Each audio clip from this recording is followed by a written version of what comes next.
KBIA News. Ike Skelton is a Missouri fixture.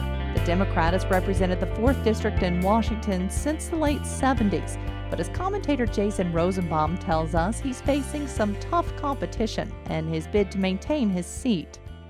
Since voters approved term limits on members of the Missouri General Assembly, there's been a common complaint that state lawmakers don't have the experience or the institutional memory to properly function.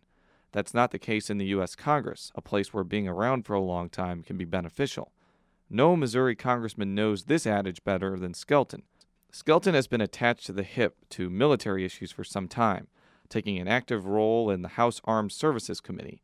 He became chairman when the Democrats took over the House in 2006, making him one of the most powerful politicians from the Show Me state.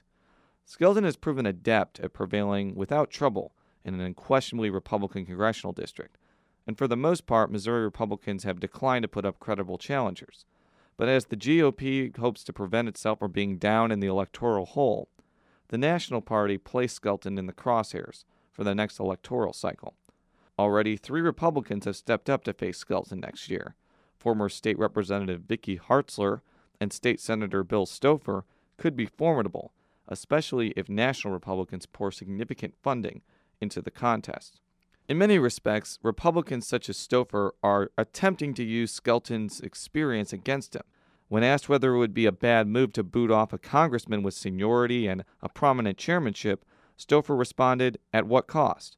"Granted, I won't be a chairman," Stouffer said, "but I also won't be for cap and trade and for national health care and a lot of other things that are being supported right now."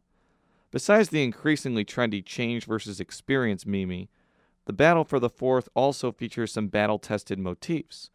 Republicans are trying to present Skelton as a rubber stamp of sorts for House Speaker Nancy Pelosi, similarly to when Democrats painted Republicans as rubber stamps to President George W. Bush and congressional leaders.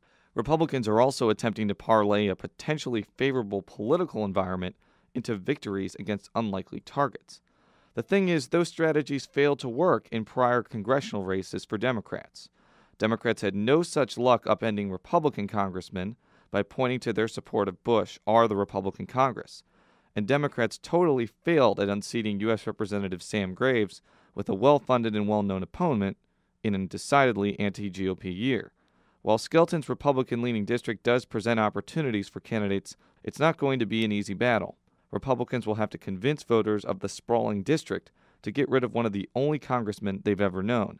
Democrats in Missouri are certainly banking on those voters to choose experience over a change for a change. I'm Jason Rosenbaum.